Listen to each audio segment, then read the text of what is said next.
warahmatullahi wabarakatuh. Kali ini kita akan bahas soal TPS penalaran umum. Perhatikan grafik berikut untuk menjawab soal nomor 3 dan 4. Produksi buah mangga Indonesia di 2011 sampai 2018. 2011 itu sebesar 2,13 juta ton, 2012 sebesar 2,38 juta ton, 2013 2,19 juta ton, 2014 2,43 juta ton, 2015 2,18 juta ton, 2016 1,81 juta ton, 2017 2,20 juta ton, dan 2018 2,62 juta ton. Berdasarkan grafik tersebut, manakah pernyataan berikut yang paling benar? A. Pada 5 tahun pertama, produksi buah mangga Indonesia selalu mengalami penurunan. Berdasarkan grafik, kita lihat untuk 2011 ke 2012 itu mengalami kenaikan sebesar plus 0,25. Dari 2012 ke 2013 mengalami penurunan min 0,19.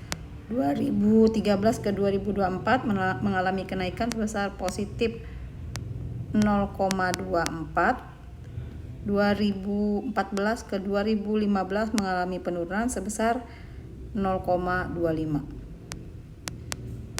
Jadi salah yang ini.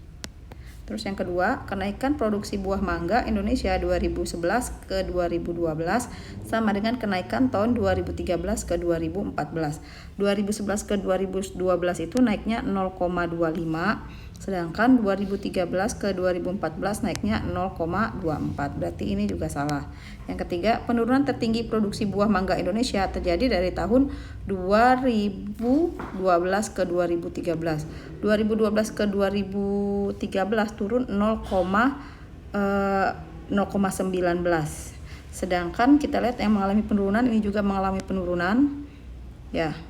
Ini di 2014 ke 2015 juga mengalami penurunan sebesar 0,25. Jadi bukan tertinggi ya. Ini juga salah. Yang D, tidak ada angka di atas 36 pada kenaikan atau penurunan produksi buah mangga Indonesia dari tahun ke tahun.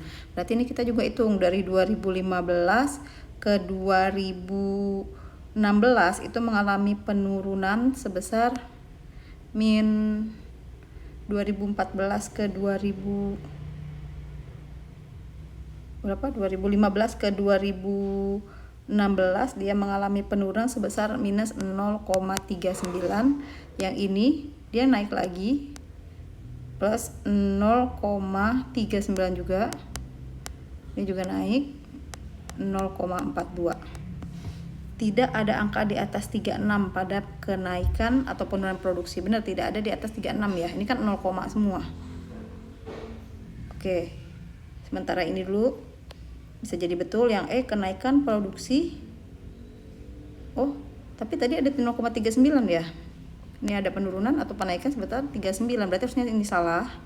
Yang E, kenaikan produksi buah mangga Indonesia dari tahun 2011 ke 2019 sama dengan penurunan dari 2014 ke 2015. Kita lihat 2011 ke 2012 sebesar positif 0,25, sedangkan 2014 ke 2015 negatif 0,25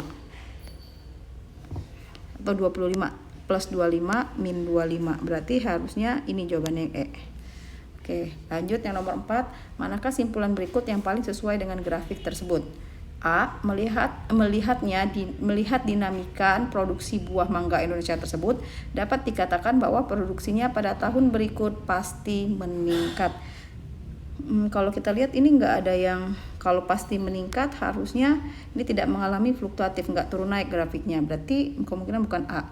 Yang B, produksi buah mangga Indonesia dari tahun ke tahun dapat dikatakan tidak pernah konstan atau stabil. Ini yang benar, karena dia di sini dinamis. Karena setiap ada yang mengalami penurunan, ada yang mengalami peningkatan. Jawabannya yang B. Oke, lanjut ke soal nomor 5.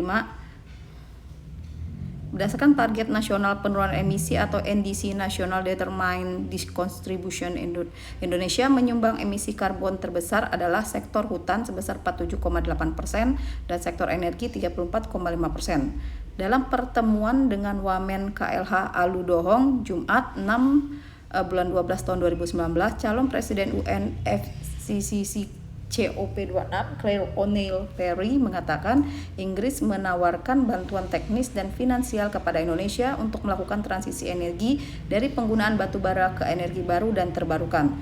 Sementara itu, secara terpisah, Juru Kampanye Iklim dan Energi Greenpeace Indonesia, Tata Mustasya, Minggu 8 bulan 12 tahun 2019 mengatakan arah pembangunan sektor energi di Indonesia berlawanan dengan target penurunan emisi. Bahkan Indonesia akan membangun 27 gigawatt PLTU batubara baru sebagai tambahan dari 28 gigawatt PLTU batubara existing. Ini akan menghasilkan tambahan 200 juta ton emisi karbon per tahun. Berdasarkan paragraf tersebut, manakah pernyataan berikut yang mungkin benar? Kalau kita lihat pilihan yang A, Claire O'Neil meminta bantuan Inggris untuk menolong Indonesia secara teknis dan finansial dalam transisi energi dari batubara ke energi terbarukan. Sedangkan berdasarkan kalimat yang di sini, ya, Claire O'Neil Perry mengatakan Inggris menawarkan bantuan teknis dan finansial kepada Indonesia untuk melakukan transisi energi dari penggunaan batu bara ke energi baru dan terbarukan. Di sini dia akan meminta bantuan Inggris. Nah, bahwa Inggris akan menawarkan, berarti ini salah. Yang kedua, yang B, saat ini Indonesia sedang bergulat dengan permasalahan antara penggunaan energi terbarukan atau energi termurah. Berdasarkan sini kita lihat, sementara itu secara terpisah, Juru Kampanye Iklim dan Energi Greenpeace Indonesia, Tata Mustasya, mengatakan arah pembangunan sektor energi di Indonesia berlawanan dengan target penurunan emisi. Di sini penggunaan energi terbarukan atau termurah, itu ya. Enggak, juga yang C, Wamen KLH kurang setuju dengan inisiatif calon presiden UNFCCC COP26 menawarkan bantuan untuk Indonesia dalam masalah energi. Di sini malah mereka melakukan pertemuan nih. Dalam pertemuan dengan Wamen KLH Aludohong, calon presiden tuh, mereka mengatakan bahwa Inggris akan menawarkan bantuan teknis. Berarti tidak juga. Yang D, sektor energi dan sektor hutan merupakan penyumbang emisi karbon terbesar menurut target nasional penurunan emisi Indonesia. Sektor energi dan sektor hutan penyumbang emisi karbon terbesar menurut target nasional penurunan emisi Indonesia.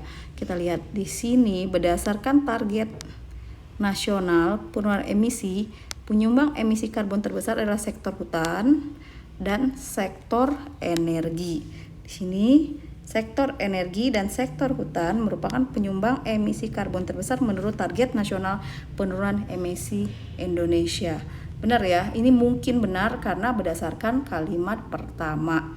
Nah, kalau yang E, rencana penambahan 27 GW PLTU batubara baru sebagai tambahan dari 28 akan menghasilkan 200 juta ton emisi karbon per tahun. Nah, ini berdasarkan kalimat terakhir, bahkan Indonesia akan membangun 27 PLTU batubara baru sebagai tambahan dari 28 PLTU batubara existing. Ini akan menghasilkan tambahan 200 juta ton emisi karbon per tahun. Ini masuknya ke pasti benar. Kalau D itu berdasarkan kalimat pertama tersirat ya. Yang ini pasti benar. Nah, yang ini adalah mungkin benar.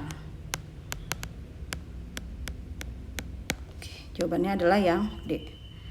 Oke, untuk perbedaan antara mungkin benar dan pasti benar akan dijelaskan di video selanjutnya. Oke, selesai kali ini. Wassalamualaikum warahmatullahi wabarakatuh.